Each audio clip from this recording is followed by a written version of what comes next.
Since Babangida took over this country, it has never been the same again.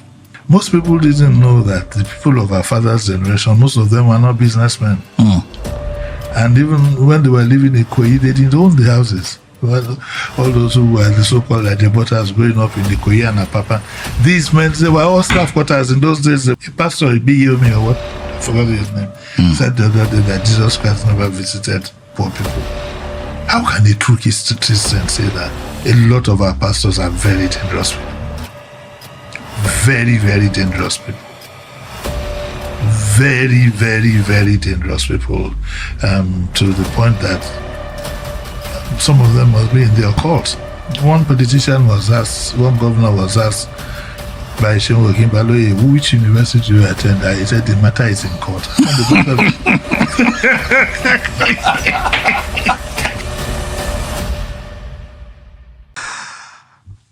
Uncle Jimmy, welcome to this conversation. Okay.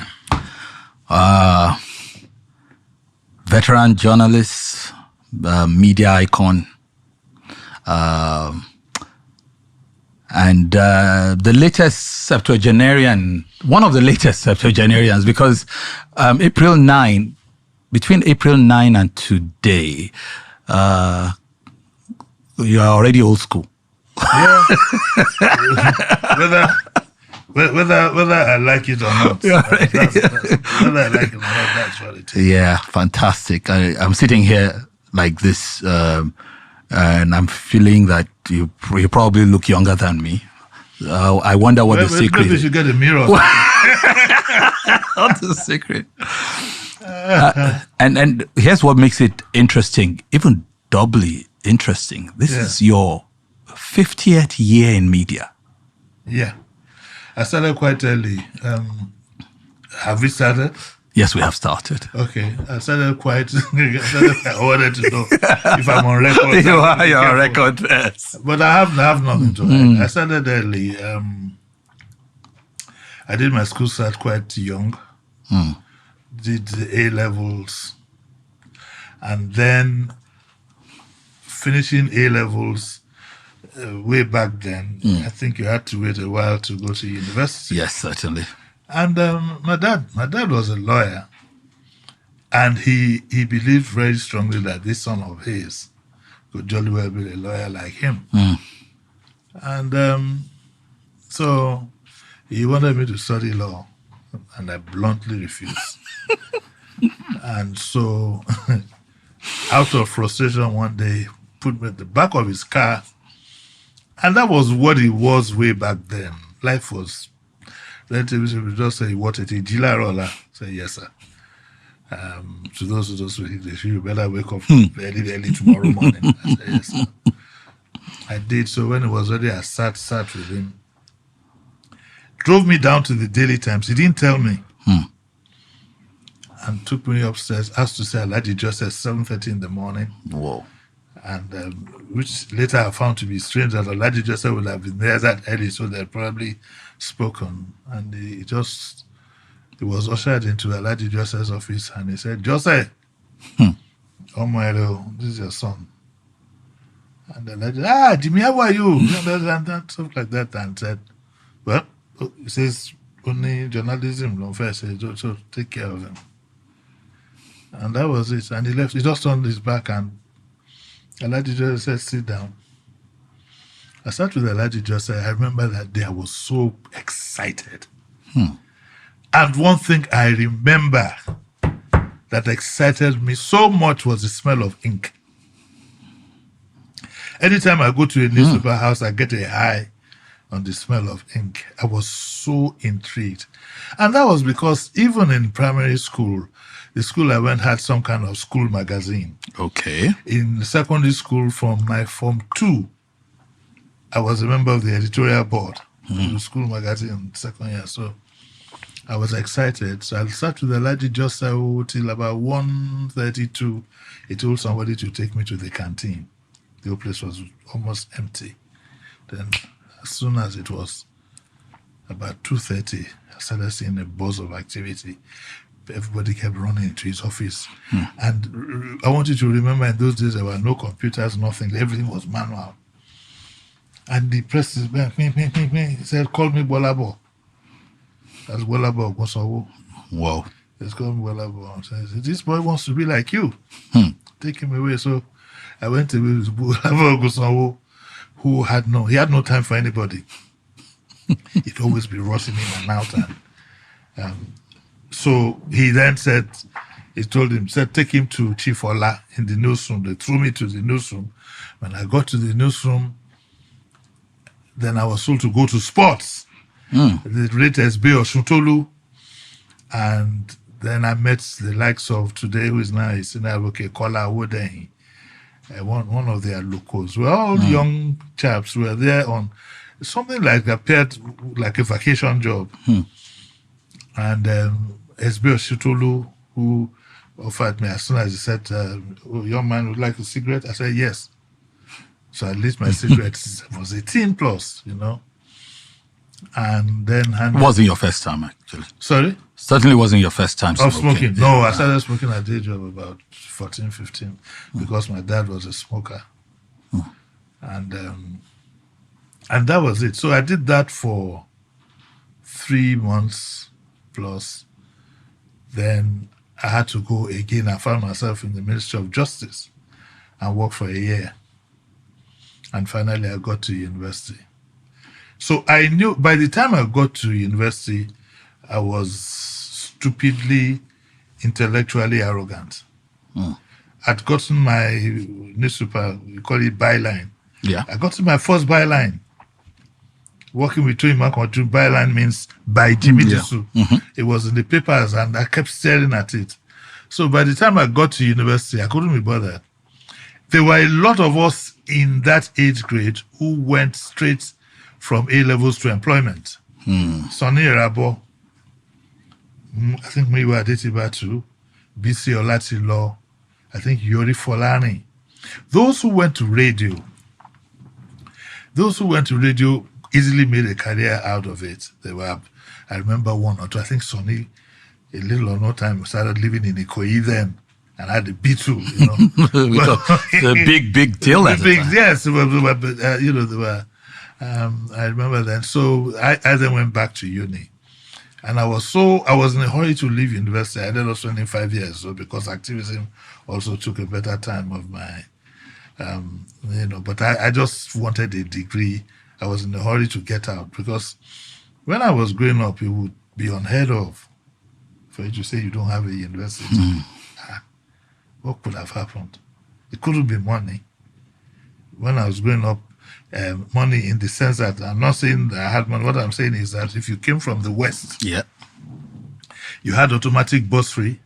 The university would have made you pay your fees and whatever. So it wasn't. So, but by the time I got to university, I was in a hurry to leave. I got slowed down. Finally, I made it. I took the certificate. I can't remember where I put it. And then I got my first job again in the Punch. Let me tell you the story of the Punch when I got my job because it's remarkable. So, Shola Odufa, my uncle, Makonju said, Shola, this young boy, Prof, and why they called me Prof. So they took me to Uncle Sam Amoka. And Sam Amoka said, go and bring me 3 stories. I went, come back next week. Came back. He read the story, said, come back next week. When I came back, he kept going in and out of. That's one thing I also miss here in radio here, the flurry of activity. Like, going up and up. And finally, he pressed his bell. He said, come, my friend. So he took me around to meet Victor Ogundekwe. He said, Victor, I said, sir, find this idiot something to do and get him out of my sight. What did I do?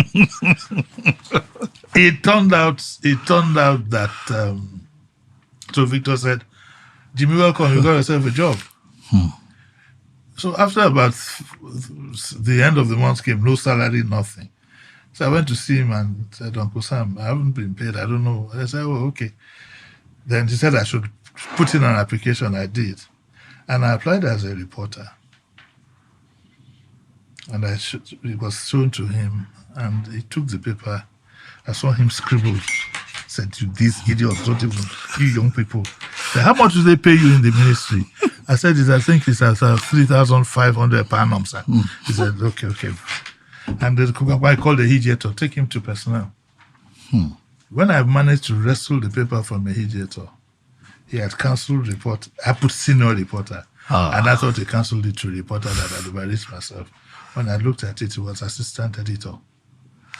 Whoa. And the salary, he put a salary of 5,000. So I said, yeah, lucky chap. And by the time Victor left, in less than a year, I was the deputy editor. So I got a very strong, and that's the peak of any editor is a peak. Yeah, certainly. Any other thing is political. Yeah. And so I was. So the first satisfaction I got was having wasted so much time in university was worth my while. And the rest is history. Oh, certainly. There was your individual brilliance, which obviously was easily discernible to these Trojans of the media industry at that time. I mean, these people could probably see something you weren't even seeing at that time. This young man has got potential. He's going to go places. But also, there's also that advantage, having done the labor of finishing your education, you just put the two together and it was just like a rocket ship for you. I'm just thinking, you have experienced the whole transformation of this country over the decades in terms of as a nation as a whole. I was wondering if there's one pivotal moment in journalism or political history. Is there something that stands out that probably still haunts you to today, or probably that shaped your media journey, the way you report today? Everybody who knows JD, who knows Uncle Jimmy, knows you don't faff around. You're a straightforward shooter. You hit the issues as they come. You are not afraid. Intrepid is the word. So, is there any pivotal moment that shaped you or that haunts you? No, I don't know about something that haunts me, but I think a lot of things about this country that will haunt you. The socially as a person, I think my real person, I would say I got my real person evolved when I joined the Pirates Confraternity in the university. And I was a dedicated pirate, even though I say so myself. I joined with a course, okay? All the time I was in secondary school and doing A-levels, I was just a young boy enjoying himself in Nigeria, you know. Life was easy. You could go for summer, life was easy.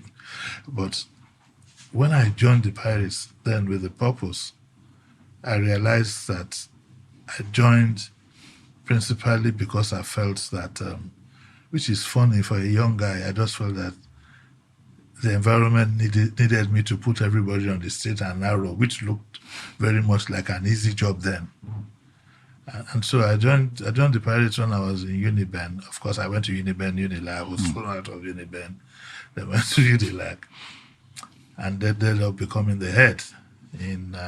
Now, when I became the head of the Pirates Confraternity in University of Lagos, then 1981, the responsibility was phenomenal. Many people didn't know what the Pirates Confraternity was about. They felt that it was a bunch of drunkards. Meanwhile, you dare not get drunk. Meanwhile, you wouldn't be able to let people believe that there were Capoons who didn't even drink, that we had a Capoon who couldn't drink Coca-Cola. Yes, Risky. I'll never forget him. Risky couldn't drink and had a very small stature. Yeah, people like K. Mamodu, these were strong guys. So many people didn't know that being a pirate borders a lot of intellect and principle. And one of the points I remember that I found most interesting is they say no friend, no foe, meaning that when it comes to certain things, there are no friends, no foe. In recent times, I criticized Professor Wole Soyinka, and the first thing I did was to remind those who would criticize me and say, he taught me all this.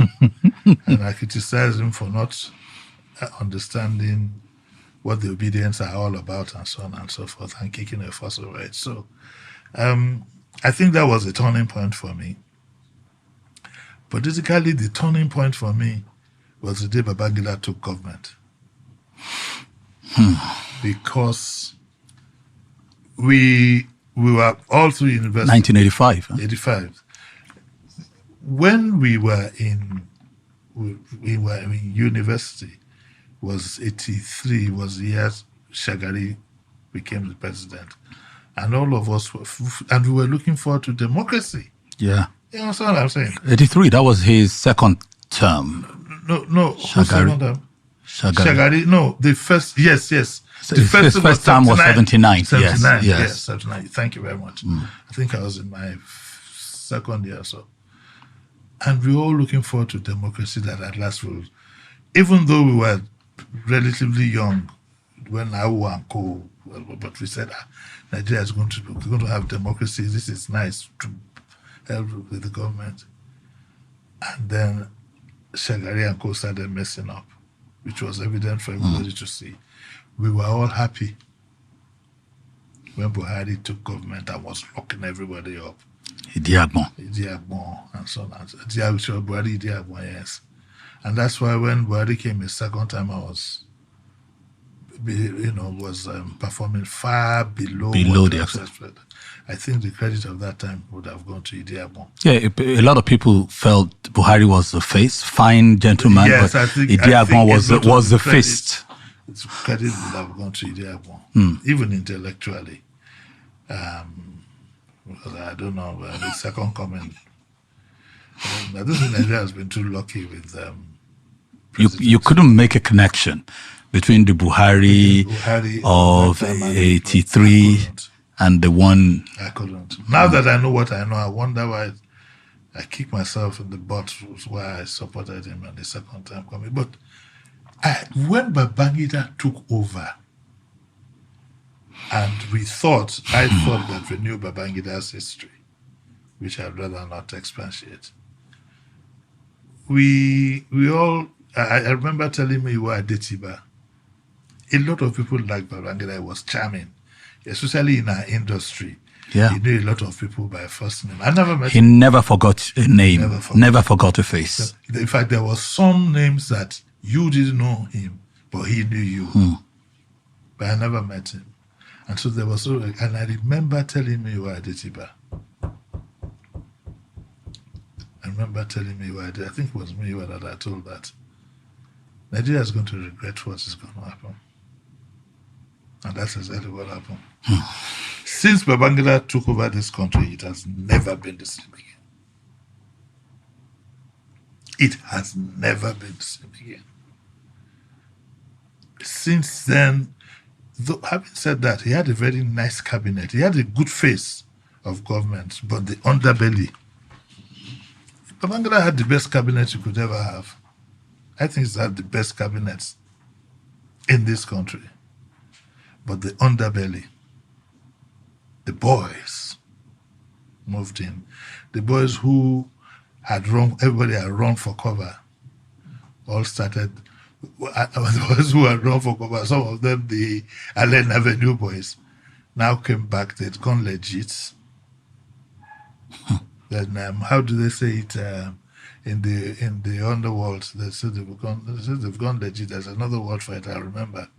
They've gone legit and came under different covers. Some of them own banks. Some of them own all kinds of legitimate businesses. They all gone legit.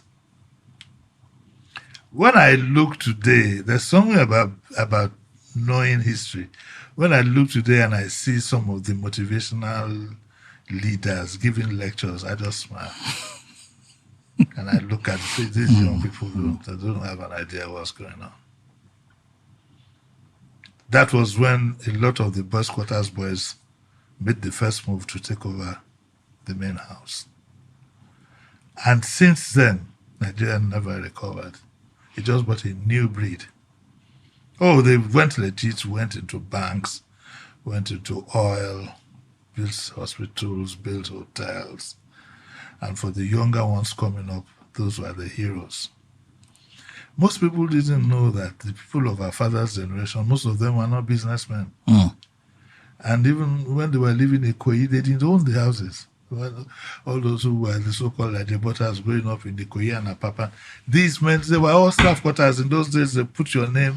And they were all staff quarters. Ikoyi, 80% was government, Apapa, 80% was industry, Liver Brothers, breweries, flour mills, and things like that. But so the politicians that then came up after that, your guess is as good as mine. And that's why I think we haven't recovered. You should ask yourself, Femi, how you can, which I, at Freedom Park, I told my audience yesterday that how do you have a political class where 80% of them can't fill a form properly? One politician was asked, one governor was asked by Shehu Okinbaloye, which university you attend? He said the matter is in court. He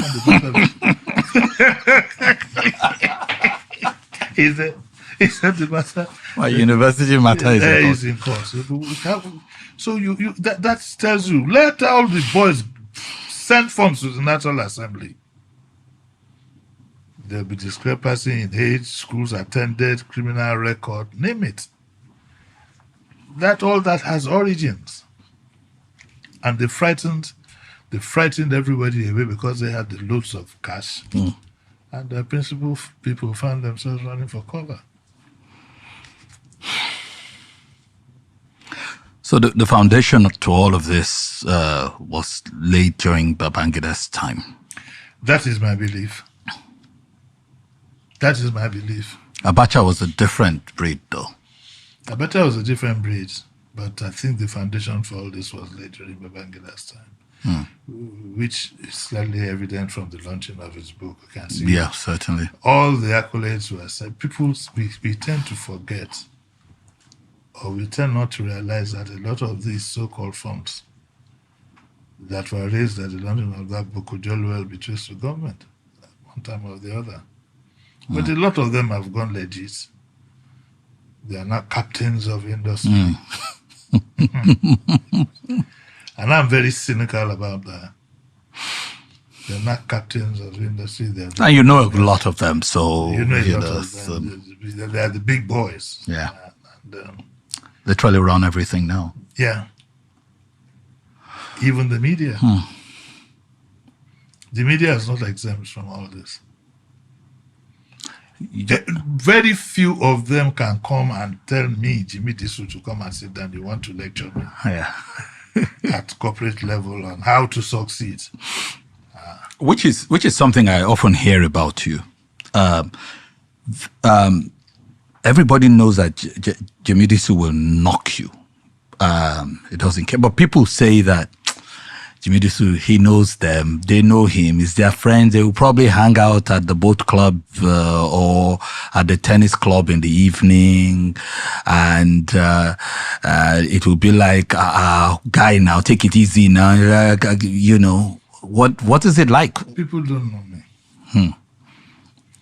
Femi, as I'm sitting down here, I don't belong to any club. You're not in the Ikoyi tennis club? No, even when I was in the Ikoyi club, I was a spouse member. My ex-wife was a member. And even when I was an ex-member, I drink a lot. I used to drink a lot. So it's not a function of not wanting to drink. I'd rather just sit down by the pool. In those days, there were no phones or anything. But I'd go with a small transistor and sit by the pool and just listen, have my beer and go. In a funny kind of way, I'm a bit of a recluse. In a funny kind of way, which most people want. Yes, I know them, but everybody gives each other his space. I live by certain rules. I don't mingle with them. I go to some of their houses that I'm very, very personal with. and our discussions don't go anywhere near those things. I'm kind of like on the question. I'm not a threat to anybody. They just think that I'm some kind of nuisance that God created. If Jimile is like that, it's a nuisance, and I'm happy to. I'm a satisfied man. I'm quite satisfied with the life I've led. I don't belong to anything. I don't even belong to church. The only time I go to church when I'm in England, I go to Anglican church. So I'm a Christian. I was born from a Muslim family, but I became a full-fledged Christian because my daughter complained that daddy, all the children here, that daddy brings them to church. When my household would take her and said, okay, I'll take you. And then, because I believe in God, yes, I believe in, but I don't understand a lot of what is going on here. I don't want to criticize. I will never criticize a religion. I will. You struggle to understand the behavior of the people who profess. I don't get it. I don't get to be representatives or I don't get it. Close associates. I believe very, very strongly that there's a lot of scamming going on, and there's a lot of commercial enterprise. I call it marketing. I also believe that there's a lot of politics in religion. And that's why I will never forget that the very early born-again churches in this country flew the American flag. I don't think it was a coincidence. So I have that. Of course, I've read books. I know what Western countries can be up to. No doubt. They've successfully screwed their people's minds now, where you will hear something like, my heaven helper. Everything is about help, success, money. A pastor, B.U.M.E. or what, I forgot his name, said that Jesus Christ never visited poor people. How can a true Christian say that? There was a line where he said he hated poor people. I was like... He hated poor people. And somebody will believe that. There was another one who said that you should put up your phone and you'll get an alert. And people believe all these things. Of course, I believe that there must be some element of mass hypnosis. A lot of our pastors are very dangerous people. Very, very dangerous people. Very, very, very dangerous people. To the point that some of them must be in the occult. How do they do it? How do they do it? Is it just by word of mouth? So it's nothing new. I mean, even Jesus had a bone to pick with the religious leaders of his time. Yeah. He called them all sorts. Yeah. Hypocrites, whitewashed graves. A lot of them. I don't believe that if you have a calling, I don't believe that if you have the calling, you'll have the presence of mind to amass wealth. Any calling. And I learned this from Fela Kuti. Fela never commercialized his music. I believe if you have a calling, you'll be more than satisfied with fulfilling that calling. And guess what? The same applies to me. Do you believe, Femi, that most times, in your industry, remember that I'm an alien in this industry. In your industry, I've seen people saying they are prepping for their program. I'm prepping. Femi, 9 times out of 10, I put on the mic. You're winging it. I don't know. I've listened to my program after it's been done, and I've said to myself, where did I get all that? All that. So I believe that's why I'm devoted to it, to that calling. It comes from within, doesn't it? I don't think it's from within. I think that it's purposeful from God, that this is, because even the pastor told me one time when I said that I wished I could. Sometimes this thing gets to you. I wish I could be a bit more religious. He said, what are you saying? You are doing more of a damn job than even we and our colleagues are doing. And it was Ifeanyi Godelo that said so. He said, you don't know you're some kind of pastor. It just comes to me that say this and do this and say. So I don't joke with it. I don't take it for granted. Because you are a mentor and you've been for a long time, and you can tell what is forced from what is natural just by listening, just by experiencing, and with you it just comes natural. You turn on the radio. These days it's more at 7:30 a.m. Yeah. It used to be at 7, years back, and at 7:30. When I wasn't here. Yes, when you weren't. But you turn on the radio at 7:30. You listened, not just to it wasn't so much about what was written in the paper. No. It's always about that opinion, and it's usually heartfelt, and people can quite relate.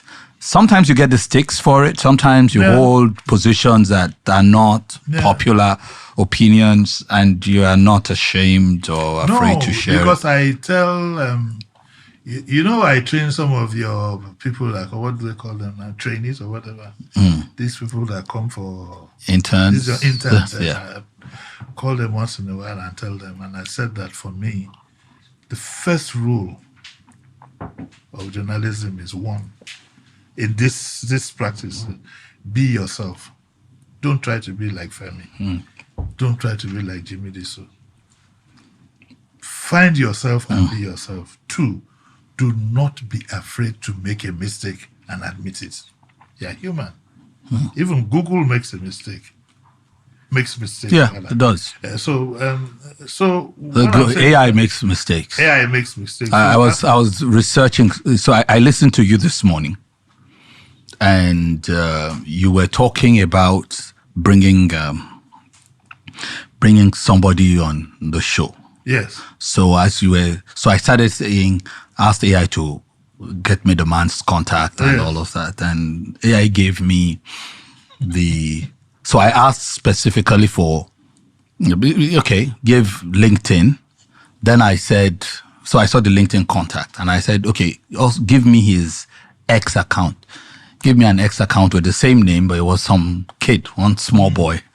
So, and then you are reminded that this AI makes mistakes. They all make mistakes. And mistakes are a part of the game, aren't They're they? part of the business. And don't try to be a Superman. So don't forget that in reality, I don't get to see the papers maximum an hour before. So it doesn't give you room to background. It doesn't give you room to do anything. Maybe I'd have woken up at 4 a.m. and just have a fair idea that okay, we'll talk about this and about that. And if I'm not sure about something, I say, I'm not sure. I think what people appreciate most is my honesty. Yeah. Of talking to them. I don't believe that radio work is for you to go and show off either how much you can speak English or how much you know. I like to relate to my people. Yeah. And you could tell. So the fact that you're a broadcaster does not mean you're a journalist. You come from a journalistic background. So when you become a broadcaster, that background just really shines through. Yes. All right, let's leave it. But before we actually even leave it entirely, I'm just looking at digital media, social media and digital platforms, and what they mean now for traditional broadcasts. What do you think going forward? I think going forward, the traditionals are going to become extinct. When I say extinct, they won't be wiped out of the face of the earth, but they'll just lose relevance. When was the last time, for example, you read Time magazine?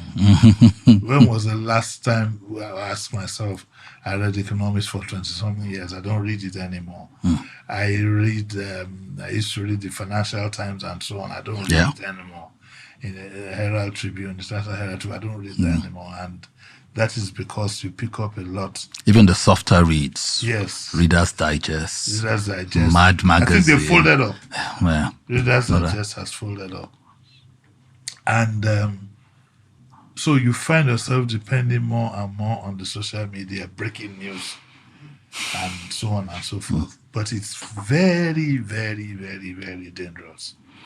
Yeah. And it makes my life completely miserable.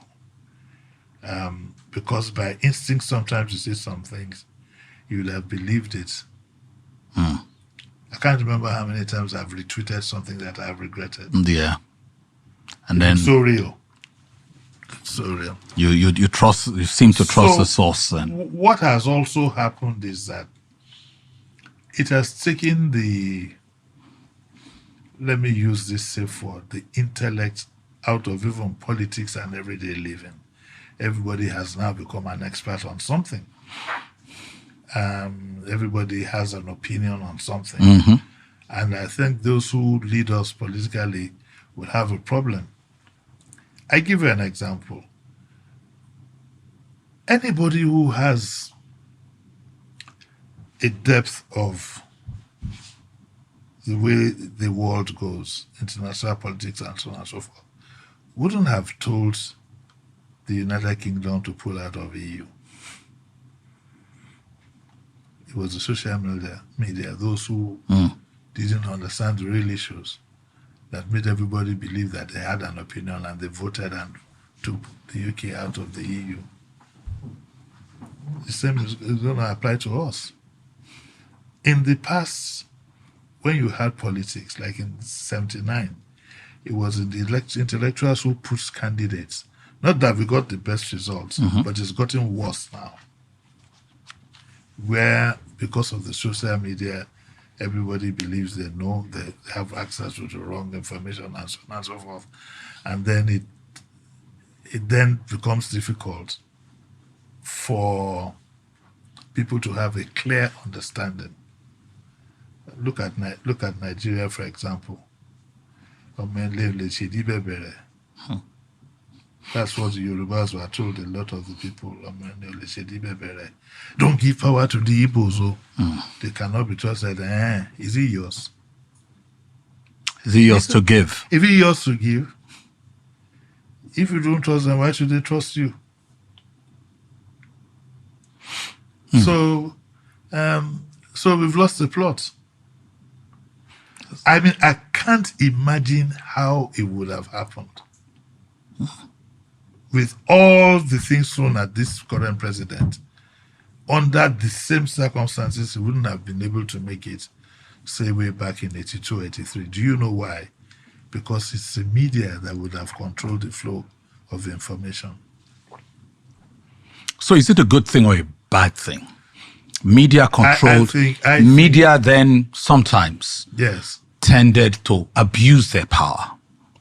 Sold the narrative. If media is great, if media is good, media is great. But if media becomes corrupt, and we've seen it in different parts of the, I mean, you just have to go. But you see, they still have guidelines under which they operate. Now it's a free fall. Yeah.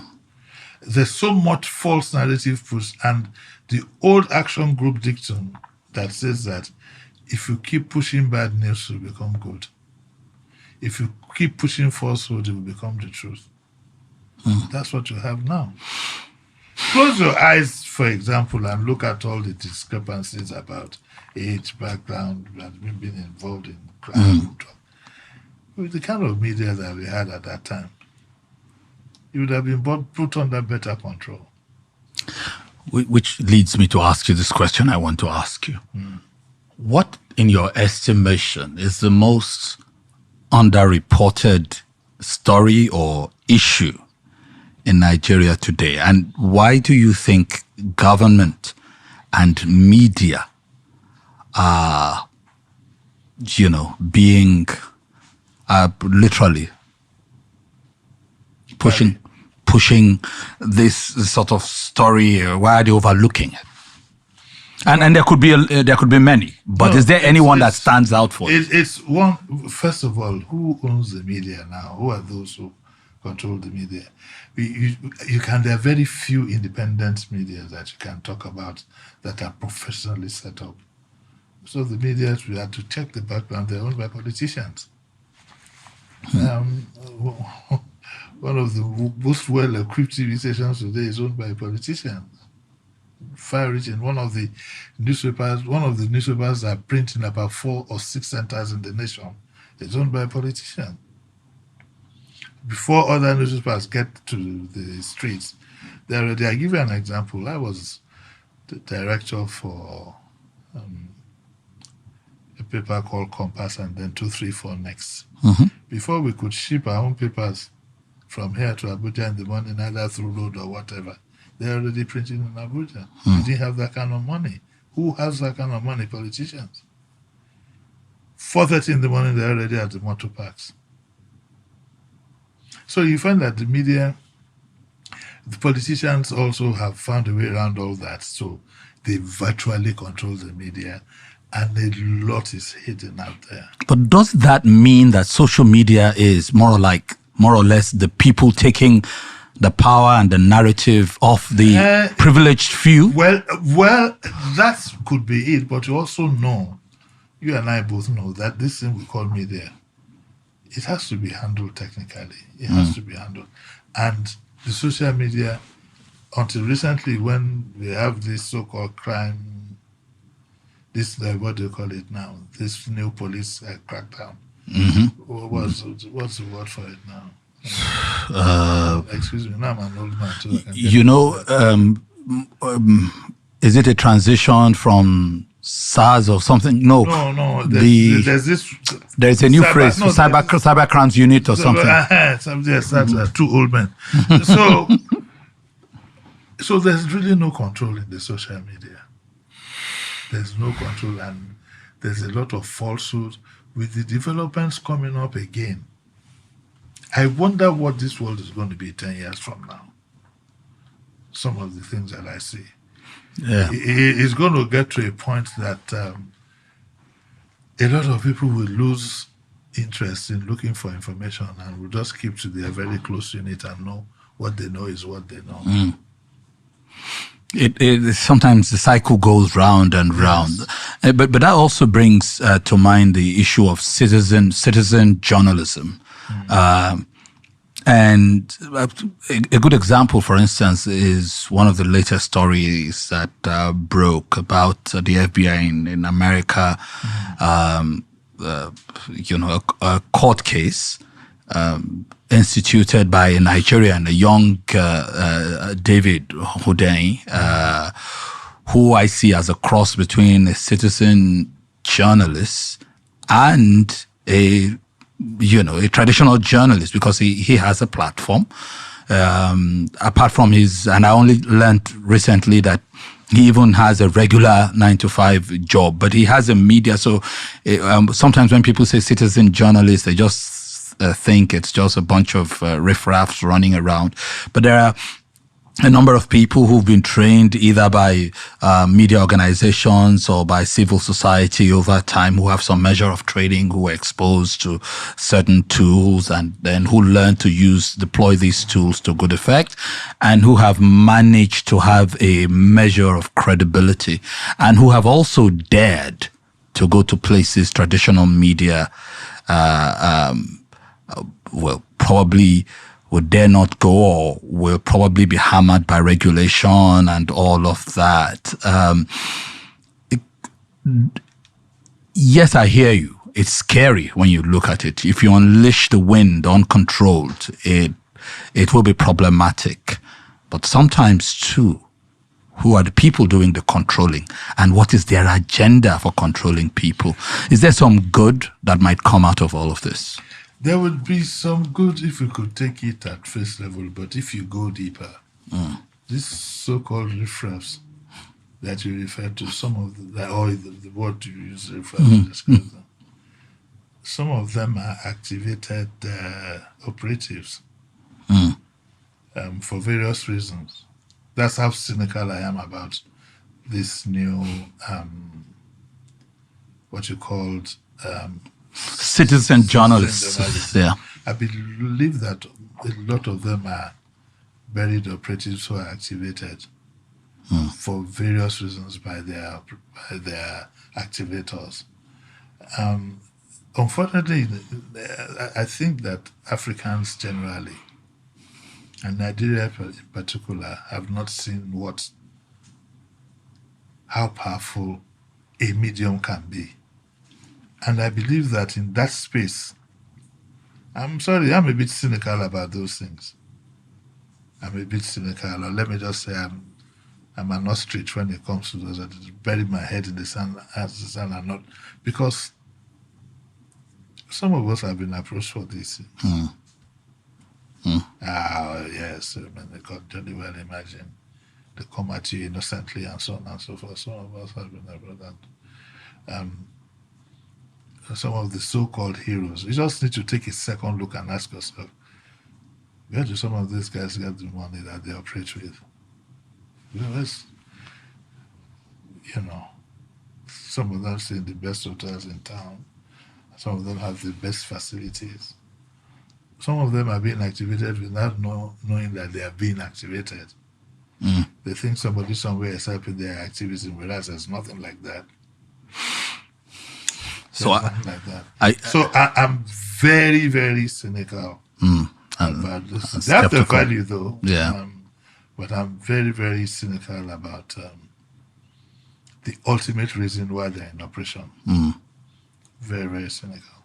Understandable. There's this thing they say in Yoruba about lizards. They all have their bellies on the ground. You don't know. The real fear is that there could be genuine ones. Yes, I'm not disputing that, but I take a lot of them with a pinch of salt. Yeah. In this part of the world, we fail to understand. We think that wars are being fought with nuclear bombs and so on and so forth. I think the Western world has gone beyond that. They can use religion. You can use religion to scatter the minds of your people. Entertainment. They can use entertainment, the kind of music that they promote. Yeah. The kind of I'm sorry. Movies. I'm sorry to say this. When I look at some of the Nigerians that are given Grammy Awards, and I know that this is not music. This is just, how come Fela Kuti, with all his advocacy and his brilliance in music, you can't do a PhD in music without studying Fela's music? How come he never got one? Because he was an activist. And he was raising consciousness. How come Bob Marley never got a Grammy Award? Or a King Sunny Ade? He probably got a nomination or something. Sunny Ade is entertainment. It is entertainment, but it's quote and unquote safe. It's a safe one. But those who are raising consciousness at all, they never get anywhere near there. And or Femi Kuti. Femi Kuti, and I'm glad he just didn't bother himself anymore to go for. I heard your radio interview with him.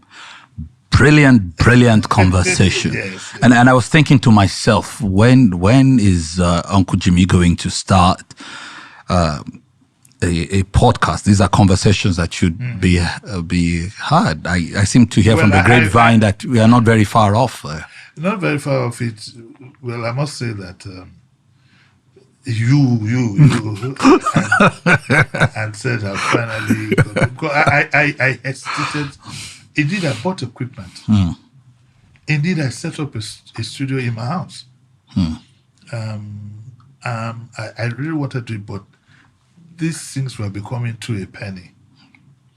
And I said to myself, I don't have to, if I'm going to be doing it, I have to do it.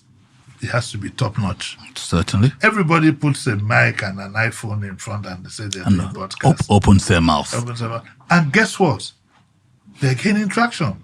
That's what the people would rather listen to that than listen to serious content and so on. So I got this. Sometimes mediocrity sells. Yeah. Yes. Not sometimes. If you look at, I'm very strict when it comes to defining things. A lot of what you have outside there is not music. In all honesty. No doubt. By my estimation, I don't fault other people, but I sometimes try to listen. I listen to a guy like Carlos Santana. He speaks in Mexican language I don't understand, but the music resonates with me. I listen to Fela, Sunny Ade, sometimes I can. But what I hear outside, like that young gentleman who just shakes his leg all over the place, and I'm saying, but he's a star, and that's a reflection of the level of, thinking, the kind of thinking that our people have. So, I'd always wanted to do a podcast, but now that I've tidied it up, anytime from now, I'm going to hit the streets. Want to give us a hint? No. Okay, we'll wait. I wanted to wait. I think we. I wanted to say. We'll wait, and I'm sure it will be well worth it, and that's mostly because you wouldn't even bother if it is not. Yeah, because I can't. I don't like to be associated with mediocrity. I don't believe in doing things to fulfill all righteousness. Go to Instagram everywhere; it's full of all kinds of junk. And what bothers me the most is people like it. I have a blog that I run. I'm running it in a stubborn manner, but I'm having to sustain it from my own pocket. See? And that's because I'm told by those who are helping me put the blog together that this kind of news and analysis doesn't pay. People no longer want to read.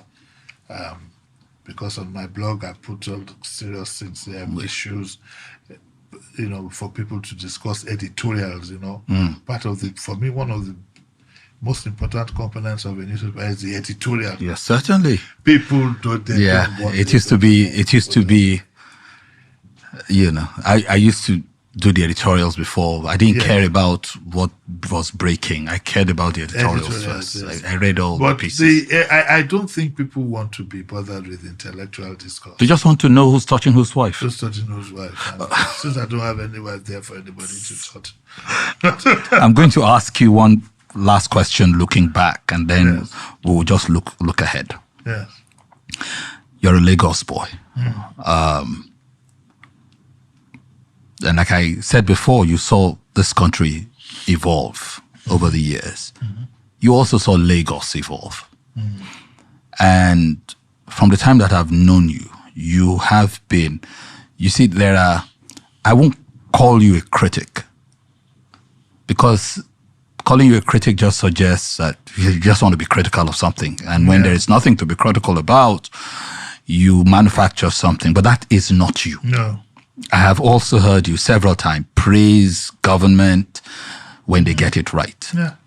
So I'm just going to ask you, all this time in Lagos, was there one Lagos government that if you wanted to pick one, the one you were most impressed with?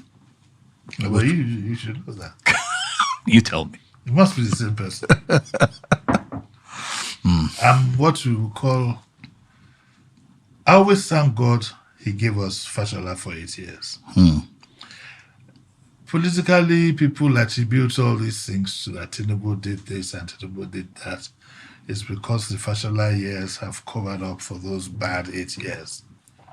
Prior, when Tinubu couldn't even control the disposition of refuse. People have very short memories. Tinubu, when he became governor, he was able to get people, there was a lot of enthusiasm. People like my good friend, Patu Tommy, were more than willing to throw all kinds of documents at him he could work with. But he spent most of his time politicking. And I don't think intellectually he has what it takes and the presence of mind to sit down and govern. I don't think he has it. It's not to take anything from me. I don't have it. So, I'm not insulting him or anything. I don't have it because I'm not that kind of person. Fashola is one of the most fantastic guys that have been in governance. He has a very strong mind. He doesn't waver. He doesn't quaver. I don't believe he panders towards anybody liking him or not. He just gets the work done and gets it done quite right. And so I think we give him a lot of credit for that. I think that Ambode was slightly lost at sea. I think he was lost at sea. And I think he had some personality traits that, he was vengeful. He had an agenda that was certainly not in the interest of the state. But I think the current gentleman for the first 4 years was slightly lost at sea because of the big boss's ambition. But since the gentleman has moved upwards, you can see he has picked up and is doing quite well. So that is my own. I don't want to argue it with anybody. That is the way it has come out. And I've heard people say that, oh, he hates. I don't hate President, but why would I hate him? In fact, sometimes I admire him for getting away with the things that he does. I wish I had that, but I'm not somebody who is in. I'm always on the straight and narrow. And I don't. His methods are particular, but I admire him for his. And look, he got where he wanted. But when I talk about capability, I want to say this without. I don't want to be nasty or anything. But who would ever take over a whole country? And the minute he signs, he makes a policy statement. Nobody well-trained does that. I'm from the Unilever School of Management. I worked in Lever Brothers for a short time, but within that short time, I know how to get things properly done. If you know what goes into an ordinary dinner in Unilever, my God, who do you think would? That, for me, is a character flaw. And the first day, as soon as you sign, say subsidy is over, like that. Even if you had done your homework, what about the optics? So that, for me, and before the election, I had said, in definite terms, that this man doesn't have the capability and doesn't have the mindset. That phrase, Emilokon, also for me is a bad mindset for somebody who wants to lead a country. Not to talk of the fact that we heard it on video when he said, grab it, whatever, and run away with it. Those are not the morals I grew up on. They are not. I've been trained to be what you would call a gentleman, or what the Yorubas will call Omoluabi. And Omoluabi does not grab what belongs to you. When I was a youngster, when we go for parties, when they say at a party, who hasn't eaten? You dare not put up your hands because you will have eaten at home. So that element of satisfaction is built into you. You don't grab something and run away with it. When you look at all these mindsets, I said to myself, this is not the kind of mind that should be leading this country. And see where it has gotten us. So let's fast forward. Let's think of the future. Why do you want to fast forward? Okay, let's fast forward. Because you're going to depress me. Because again, you think about it. So I was going to push a little further because I was not a Lagos boy. Okay. I have always been an Ibadan boy. And being an Ibadan boy, Lagos was always the pace setter. So you always paid attention to what was going in Lagos. And I was going to throw a question. Because of the control of the media. Because of the control of the media. I mean, listen. Some things have happened in this state I can't imagine. A whole polytechnic becomes its radio station and TV station of an individual. A whole polytechnic is wiped out. I remember the fight I put up very strongly when the School of Nursing was demolished. And it was taken from Lagos to Igodo. When the School of Nursing was established, it was established so that the nurses could go to Creek Hospital directly opposite, could go to General Hospital, could go to Island Maternity, Mercy Children Hospital, all within the same area. And then you demolish the School of Nursing and off they go to Igodo. Who does that? And what Alhaji Lai Mohammed said on my program on record, that it was more or less an economic decision. I said, if it's an economic decision, the Lagos State House in Marina should be turned into an hotel, because then you can have access to boats and yachts and whatever. It's very sad. A whole polytechnic wiped out. A school of nursing wiped out. And so many other things. Look at the there was a house on Glover. Is it Glover? That should be an historical monument that housed the local government. That house could have been turned into a library and a museum of some sort. We don't know who has it now. How somebody should give us a list of Lagos State properties, how many years ago, and tell us where they are all gone and who has them. Yeah, because of your experience and time, you remember the Lagos of Lateef Jakonde. Yeah. You remember the Lagos of even Buba Marwa, Let me put on record, Raji Rasaki. Like I said on radio, I'm not also fastidious about Lagos being run by Lagos indigenous. I would love it. It would be nice. But for the record, if Buba Marwa decides to run for the governorship on Lagos today, I'll be the first to back him because I believe in good governance. I also believe that... so you rate him right up there with Fashola? Yeah. I don't hesitate to do so. I'm very clear-minded and open-minded about certain things. And given the fact that he did it under a military dispensation, which was even more difficult, I think he put up a very sterling performance. All right. So, because you just alluded to it, let's go to the present and to the future. Sheyi Tell Your Papa is the title of a song, which has... a beautiful song. Well, to be honest with you, and this is me being 100% honest with you, the first time I heard of that song was when I heard of the ban on the song. I'd never heard of it. I'd never heard of the... I didn't even know that Idris Abdul Karim was Mark you, for the record, I didn't say it's good music. I didn't say it's good music, but it's a beautiful song. But how about the way the presidency has handled, well, maybe I should say, is it the presidency now? The way criticism has been handled. I know you follow this story. I mean, you were saying something this morning, apart from the fact that we are damaging our eyesight with staring at our phones every day.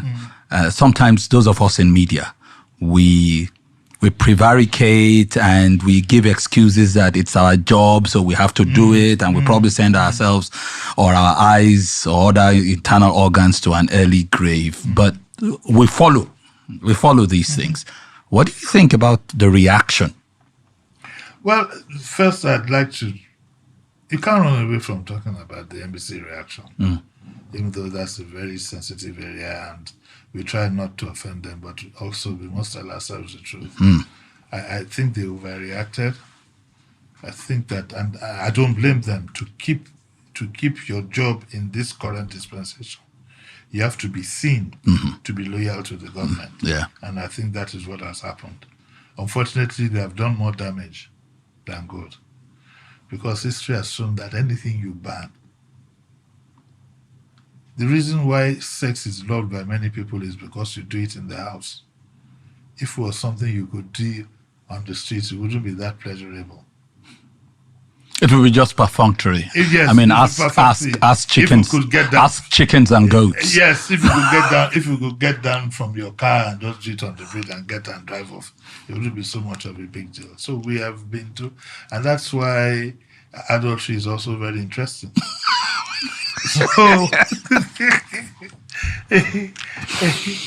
So the truth is, if I were in government, I'd just ignore it. You probably would have died a natural death. And I probably still wouldn't have heard of the song. You probably still wouldn't have heard of the song. You probably would hear it on the radio and giggle, you know. But in these days of social media, so if it's not played on radio, so what? There are too many platforms by which you can hear that. Very soon it will become a ringtone. I saw a video.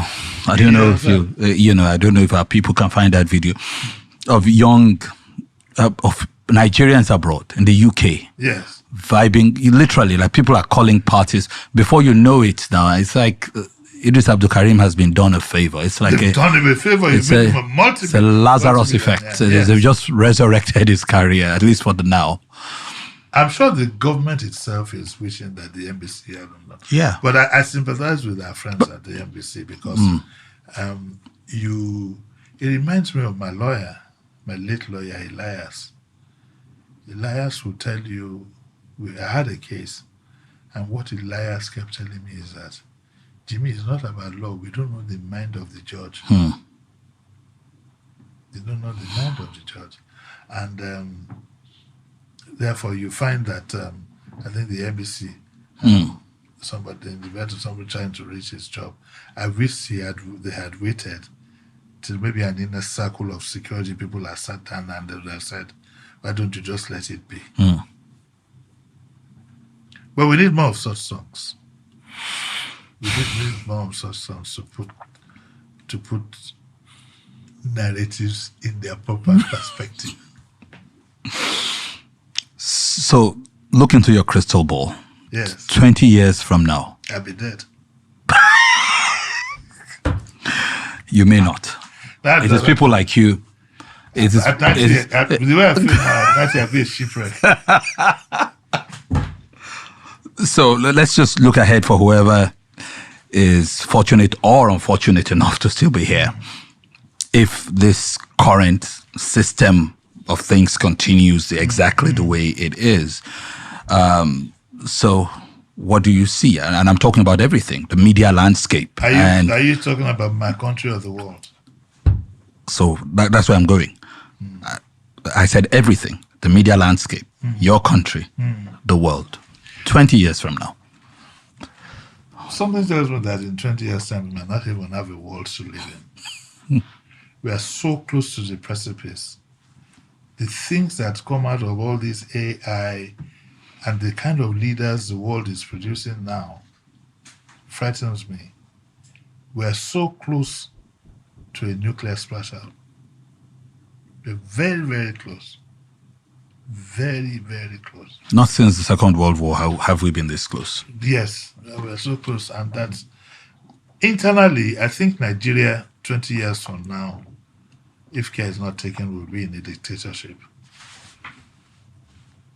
I want you to just imagine that by 2027, if we don't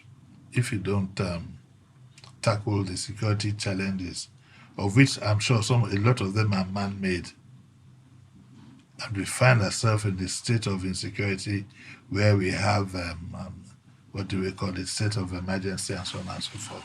There might not be the chance for us to even have elections. And once we cross that 2027 threshold and don't have elections, then dictatorship goes on autopilot. That's why I'm frightened about what happened in this Port Harcourt instance. I hope it's not replicated in one or two other states. Could this be a design for us to say that there's a state of emergency and we can't have elections? It's a possibility. And once that happens, everything goes on an overflow. So we need to think about that. We need to think about that. And as for the media, I think that most likely even some media persons in the traditional media might have to go to the trenches or go look for another job, go be a shop boy in a chemist or something. I think that's going to happen. We are an endangered species. That's where I look at it. Anytime, maybe close to 2027, the bubble might burst. So you better go beef up your insurance policy. And if you want, there are some places I can take you to for them to cook. Serious cooking. But our jobs are going to be they're pressure cooker. It's going to be a pressure cooker. And because the signs are there, these politicians aren't going to. They're not going to take prisoners. They're not going to take prisoners. I liked the military government because we were dealing with a direct set of people. But in terms of the politicians, they are far and wide. A lot of them you can't identify. I think of that every day. And I think that every day could be my last day. But I sometimes believe that a bullet could fly past my ear. You don't know the kind of things I think when I take a walk from here to Shokora Royal down the road every morning at 7. To the point that one time I even asked if I could use the back end. But I know that because I asked Chief Bode George, for example, when he came to the studio, and we were talking about this Port Harcourt incident, and I said to him, Uncle, I call him Uncle, do you think if this president loses election, he will give in like Jonathan? He couldn't answer. That was your answer? He couldn't answer. I said that was your answer? His silence was your answer? Yeah, that was answer. I just shook his head. The prognosis, they don't look good. They don't look good. So what would you advise young people? Well, what I advise some people on my program is, first of all, get a living. Despite the circumstance, you need to get a foot on the ground. Develop yourself first. And leave the older ones to go run around in the trenches. Because a lot of the younger people are late in the day. You have loads of people in their 20s and 30s haven't even found. All the time I was involved in activism, I had something doing. Oh, I forgot to tell you. When I was in university, I used to do programs at NBC with Elio Bassi. And you had even done some marketing at some point in your career. Marketing, but I did with Elio Bassi. Then in Martin Street. So I was earning an income. Okay? And I tell the young people, go get a living first before you get involved in all these jabadanties. But the prognosis doesn't look good. Look at the economy is in tatters. Completely. Do you know, as we speak, today is middle of April, I have it on report that the federal government hasn't even addressed the issue of the minimum wage. With the Labour Congress being complicit. I haven't heard them say they're going to go on strike for all that. So that is enough to show you the kind of tatters we're in. And meanwhile, you pander towards the judiciary, you pander towards the military, some of them, the top brass. Okay? There was a news the other day, somebody with bullet wounds said that you need to be connected in the military for you to get what we consider as proper treatment. I hope one day we don't have the lower rank ones making some demands on the. But this disparity now is getting wider by the day. Look at the generals who have been charged to court. Look at what they've amassed. And there is nothing hidden. If you are carrying Ghana must go bags full of currency and you're a general, you're not carrying that Ghana must go bag yourself. Somebody is. And the fact that you've given him a tiny bit out of it doesn't mean he's going to shut him up. Yeah. It doesn't look good. There's a potential whistleblower. It doesn't look good. I'm not going to ask you if you are going to relocate or anything. I think the answer is obvious. I might. You might. I wanted to show. I was shocked. Quite pleasantly shocked. That was a prank. I even tried. Okay, so I was born in the UK. I'm a British citizen. So once I can swim the Atlantic, I can find my way out. But it's not the kind of life. Yeah. That would be if push comes to shove. No, if push comes to shove, I'll just go to where my parents are. That's it. It's time to go. The Bible says 3 scores and 10. Why would you? I can't go and start living all, Well, you are 70. You can do all the shakara you want. Yes. But what are you going to tell the 20-year-old, the 30-year-olds. Every man for himself and God for us all. Do you recommend Japa to them? Each to his own. That's what I have always said. The issue of Japa is very, very personal to each individual. Some have regretted it. Some who didn't Japa have regretted it. Some who have Japa have come back. I said, here they now all call Japa back or whatever it is. But I think that some just do it for the lure of leaving the country, the lure of travel.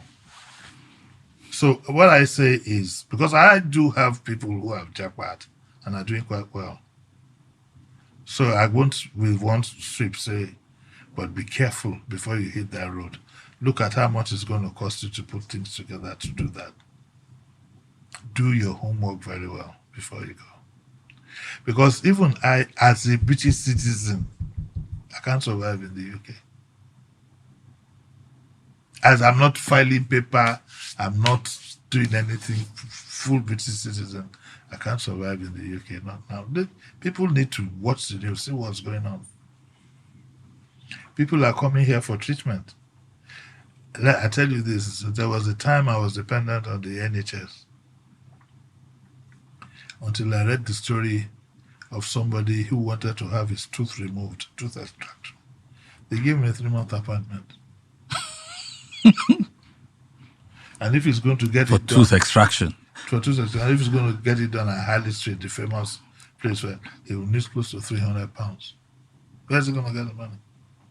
How's it going to endure, put up with it for 3 months? Yes. Having said that, also, do not Japa with false papers or under a false dispensation. You would regret it. You would live like a fugitive. I had one lady who Japaed many years back and got pregnant. She couldn't go to the NHS to register. No papers. She couldn't go to a private clinic to have the child. No, she doesn't have that kind of money. She had to go to what my late mother, God bless her soul, called a spooky doctor. Miles away, some obscure doctor, illegal doctor, to get rid of the child. And in the midst of waiting for papers, by the time she got herself in a position where she could as much as stay, the time for childbearing had gone. When the mother died, she couldn't even come down. And one of the things that can be most painful is if your parents die and you find that you can't come down because you're scared of papers and so on and so forth. So it's you need to think it out. You love young people. I mean, it tells everywhere. I see you around. I have conversations, and you alluded to it, to young ones, interns, and usually on their way out, I ask them what stood out for you, and usually your name. No, really. For those who had the privilege of, well, especially, and I noticed that especially those who tend to serve around the morning and who have the privilege to have interactions with you, and I'm saying this has gone on for years. You clearly you really love young people. I do. I also think that it's been an advantage. Young people, they give you drive. They're vibrant. They keep you on your toes. And I try to understand and read them. My best friends are my kids. If you were at the party that we had, not party, it was as if I did it myself. And my best friends have to call me JD sometimes. My grandsons call me Jimi Disu outright because I've messed around with them a lot. And I think old people of my age grade need to realize that if you don't understand young people, you will not understand the world. The world belongs to them. I was one of the very few people of my age who was quick to pick up devices and so forth to catch up. So I have no regrets at all. And like I said, it keeps me going. There's an advantage to it.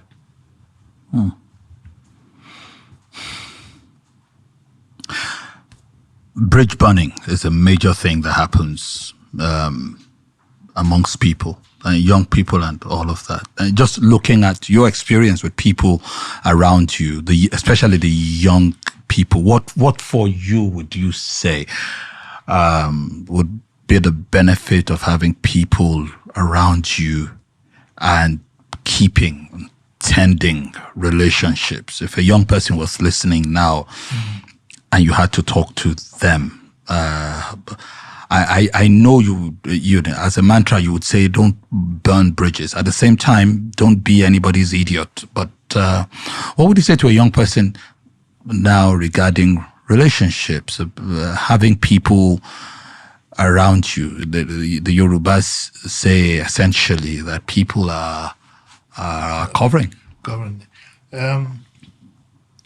The gentleman who's in the studio with us asked me this question earlier today, and he was saying that how do I manage to keep up with relationships with almost everybody? Well, maybe I should first of all say it's my character. It's a God-given gift. Not everybody has that gift. And if you don't have the blessing of God to be tolerant and be ready to give and sacrifice for people, you're not going to be building up relationships. What I tell people is that there comes a time in a man's life when you might find you need something that money cannot buy. You are not born in isolation. A time will come with all your money, all the positions you have, if you haven't built up relationships. Secondly is, on the religious front, be one with God. I'm not saying be a Christian, be a Muslim, be a traditional. Indeed, a traditionalist. Indeed, I find the traditionalist more attractive. Yes, because like in traditional Yoruba, once they tell you, don't do this thing, there's no forgiveness of sin, they've been told. A warning. A warning. I'm sure you know about Magun and all this. You believe in that? I've heard and read about them. Thunderbolt. If you don't believe, I'll take it. My wife cracks a joke about it all the time, and she misapplies Magun. You know, we can just have a quarrel over who should eat the bigger piece of meat. And she said, look, there'll be nobody to sit down on the chair if you have to somersault 3 times. Somersault 3 times. I'm like, man, I'm not. Why am I somersaulting if I'm? I find that younger people don't know the value of. They think that,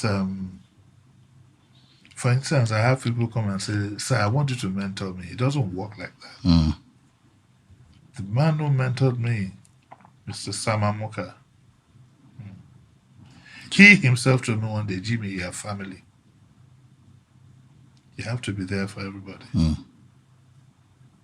So, as simple as that. You can't live in isolation, and you must be ready to sacrifice. You don't say, "Uncle Jimmy, come and mentor me," and then every day you keep asking me for money. You don't even see a sweet to say that, "Oh, I thought that you had a cough. I bought this little sweet for you, you know." I've had people, for example, tell me that, we can't give you presents now. What do we give them? Thank you. Try me and see. Yeah. Mike Adenuga, with all the money that he has, I'm sure there will be somebody one day who will walk up to him with a pair of socks and say, "Chairman, I saw this pair of socks and I think it would really well fit." Or the singlet. Or the singlet. Or this handkerchief. Much as we all seem to be in a hurry in life and so on and so forth, there are usually some tiny, tiny things that can get people endeared to us all, especially if you do it in good faith. So that's what I think. But aren't we seeing more and more cases where social media tends to push young people towards derision, towards non-agreement? People are even pushed to go after their parents. Yeah, of course, quite many parents were many of these kids had faulty upbringing and all of that. Imperfect parents. But aren't we living in a time where people it is a no grief for anybody kind of. Well, it's not going to get you anywhere. I do a lot of that advocacy on my show, especially on Fridays. I think young people should get themselves focused. For those who waste their time in the social media for 25,000 naira trying to promote things that are effective on them, I wish them luck. They will all learn by experience. They will learn.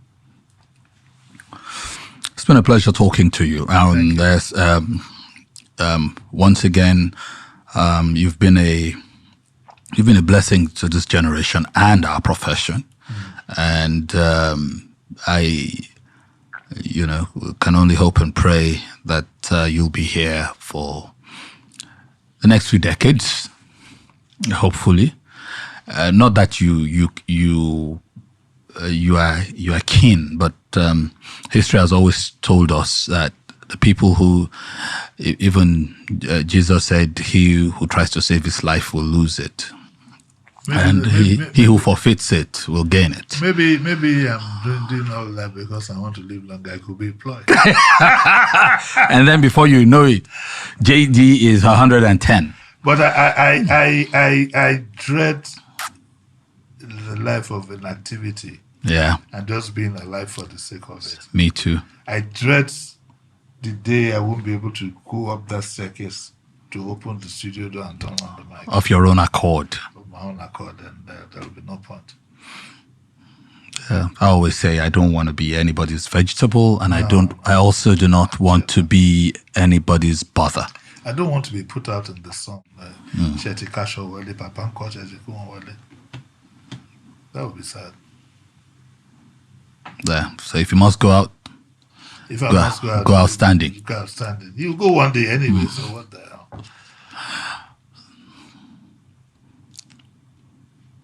Do you think it's possible to live forever? No. Why not? Your spirit could live forever, but your body will be gone. Because we don't know what happens to spirits, whether when it goes out of the body, it's flying around, who knows. But I don't even want to think about it. But your body definitely. But what if there are answers out there? What do you want to know? No. I want to go the way other people have gone. I don't want to be the experiment.